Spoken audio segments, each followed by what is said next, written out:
Assalamualaikum warahmatullahi wabarakatuh. Muslimin dan juga muslimat yang berbahagia, senang sekali pada kesempatan yang berbahagia ini saya bisa berdiri di sini, tepatnya di depan dari Pondok Pesantren Nahdlatul Suban yang beralamatkan di Jalan Berantas nomor 20 Kauman Arjowinangun Pacitan. Dan pada kesempatan saat ini kita akan membuat satu film dokumentasi untuk bisa memperkenalkan bagaimana seluk-beluk bagaimana kegiatan santri-santri kita, serta beberapa kegiatan yang berada di Pondok Pesantren Nahdlatul Suban yang merupakan pondok pesantren yang memberikan pendidikan formal dan juga pendidikan non formal di salah satu Kabupaten Pacitan.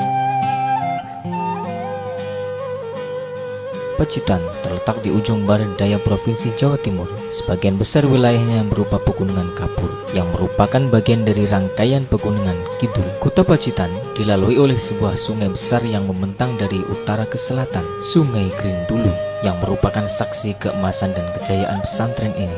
Riwayat pesantren Nahdlatul Suban dimulai dari sebuah desa di Pacitan yang mendapat julukan Kota 1001 Gua.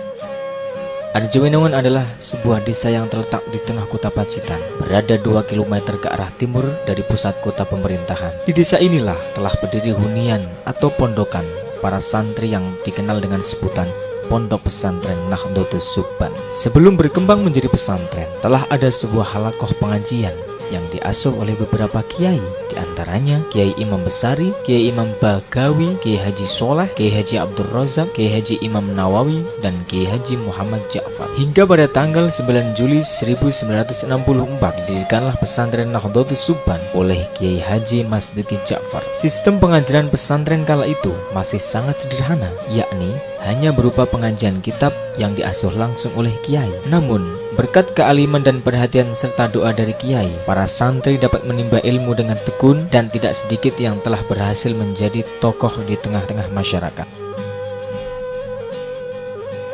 Saya yang mendapatkan amanah untuk melanjutkan untuk merumat pesantren yang memang masih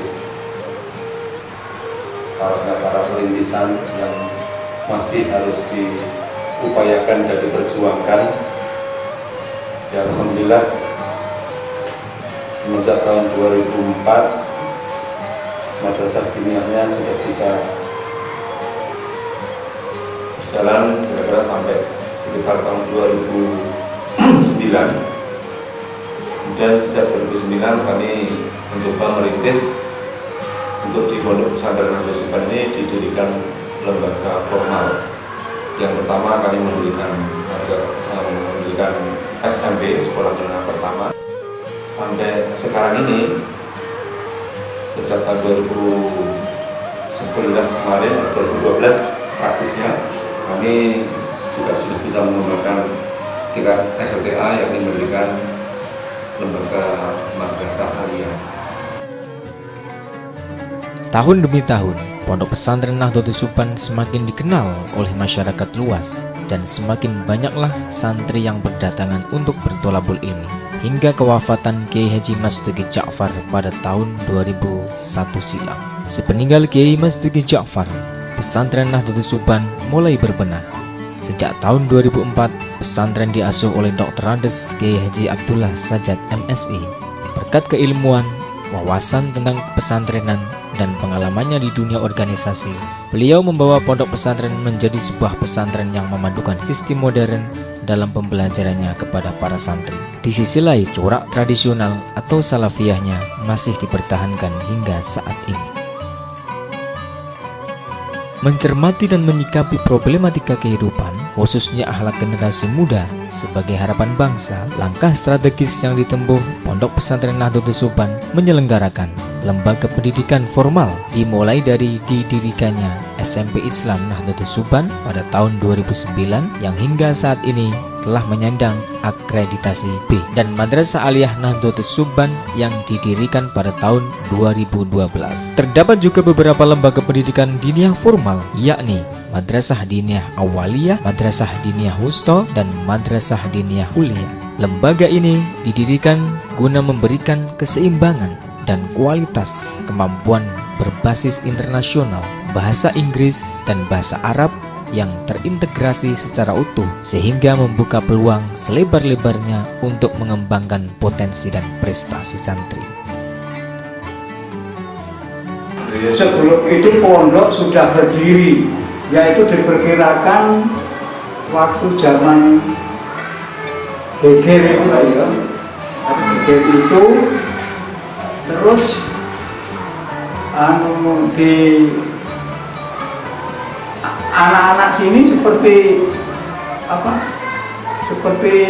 jamu di musim hujan itu ya, banyak yang datang ke ingin nyantri di pondok sini itu ya, karena mungkin keahlian Mbah Kyai memang untuk anak berdakwah pinter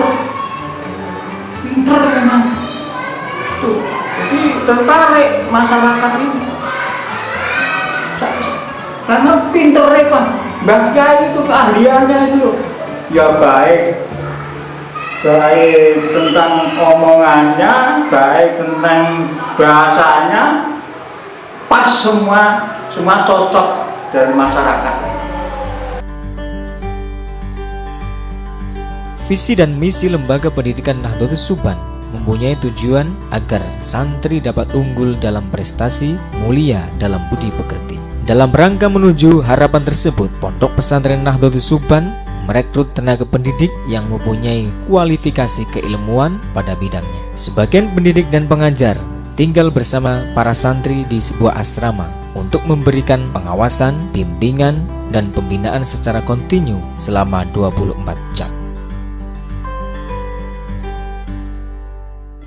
Pondok Pesantren Nahdlatul Tsuban memadukan kurikulum nasional dan kurikulum pesantren. Selain itu, Pondok Pesantren Nahdlatul Tsuban membekali kepada santrinya dengan berbagai macam kegiatan penunjang yang sesuai dengan minat dan bakat kreativitas para santri, seperti pengajian Al-Quran bin Nador, seni baca Al-Quran, tahfidz Al-Quran, kajian dan pendalaman kitab kuning, seni musik, praktek ibadah, muhadharah, kaligrafi, kegiatan pramuka, life skill IT, teater, dan paduan suara. Melalui pesantren, para kiai membimbing para santri untuk mendalami dan mengamalkan nilai-nilai keislaman yang berpadu dengan tradisi, budaya, dan kearifan lokal, sehingga menghasilkan pribadi-pribadi yang cinta Islam, berkomitmen penuh terhadap NKRI, toleran dalam beragama, dan menyebarkan Islam yang rahmatan lil alamin. Kami selaku pesantren lebih menekankan kepada pendalaman kitab-kitab yang telah diajarkan oleh para salafun sholeh. Jadi harapan kami ke depan, santri itu tidak harus identik dengan anak-anak yang gaptek, anak-anak norak, anak-anak kumuh, atau dan lain-lain. Itu pandangan lama. Wabil khusus santri-santri kami, santri Nahdlatul Tsuban, itu mumpuni di bidang akademisi, di bidang ilmu umum, dan juga ahli di bidang agama. Wabil khusus masalah moral, akhlak, dan lain-lain itu tertata dan menjadi barometer untuk wilayah Arjali Namon khususnya dan Pacitan Banten.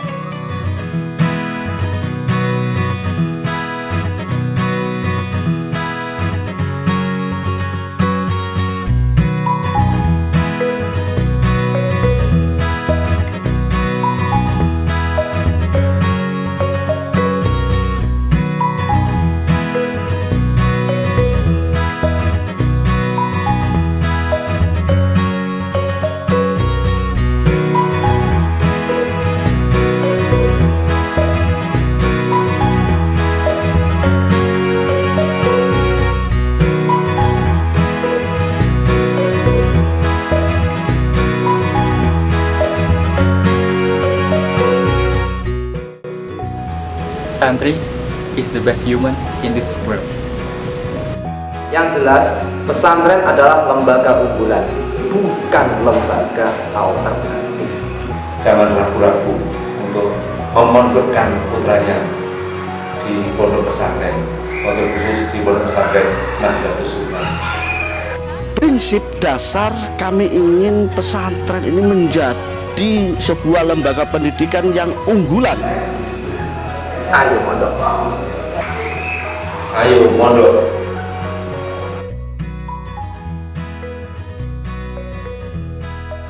Pesantren bukan lagi merupakan lembaga pendidikan alternatif, melainkan merupakan lembaga pendidikan unggulan.